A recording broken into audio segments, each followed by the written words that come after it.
Now it's time for our perspective guest on the programme. I'm sure you have, in your time, watched films of the D-Day invasion, notably Dunkirk or Saving Private Ryan. There are many others, of course. And when you watch them, did you notice, though, any black soldiers amid anyone in the films? Well, if there were, they were certainly not at centre stage. But in fact, there was an entire all-black battalion whose crucial contribution to D-Day has gone all but unrecognised. In the early hours of the 6th of June 1944, the 320th Barrage Balloon Battalion, a unit of African-American soldiers, landed on the beaches of France.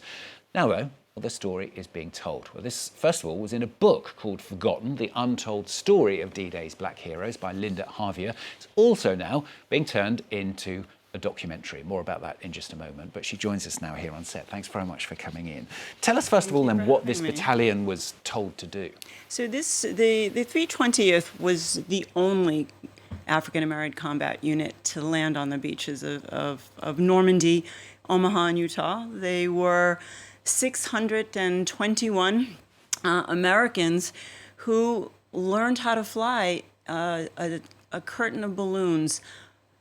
The idea was that this would be a protective curtain. And so the balloons flew from the ground and they flew up into the clouds, and they were on a steel cable, and there was a balloon, a little bomb that was tucked just underneath the balloon. And so if an enemy plane tripped the cable, it could explode, it could stall, certainly just from the cable alone.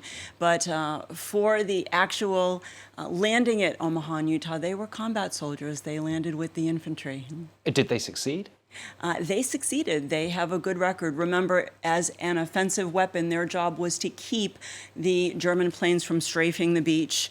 They were protecting the men and the materiel that were coming in that was crucial for the Allied push through France, and they did succeed. And one member, particularly Corporal Waverly B. Woodson Jr. of West Philadelphia, he was even nominated, wasn't he, for the Medal of Honor, an award, though, he never received. Why?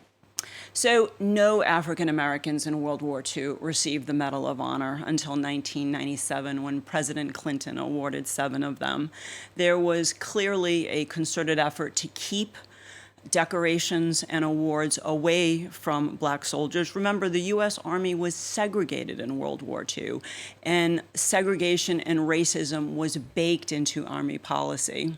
And so for these men, there was no chance they were going to get the promotions or the decorations they deserved. But we have discovered, since the research on the book started, that Waverly Woodson was in fact nominated, and there is a campaign now underway to write that and to get him the Medal of Honor, and we hope that will succeed. Yeah, I mean, you talk about it being really ingrained. It wasn't just, was it, when they actually were in action in D-Day? I mean, it happened very much in their training as well.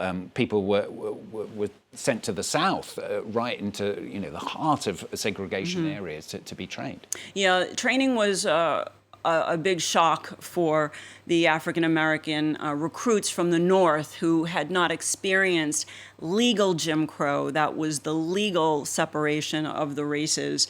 And they had experienced, of course, Northern racism, but soldiers like Waverly Woodson were in for quite a shock.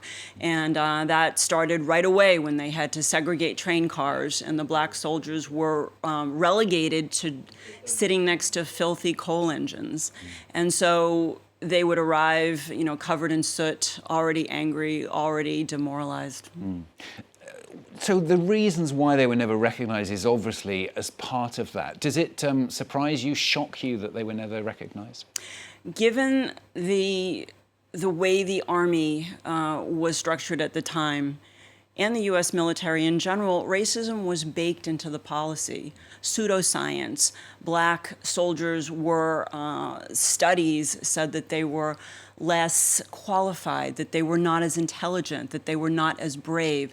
And of course, none of this was true. And when I look back at the history of that time, some of the treatment, it was shocking even at the time.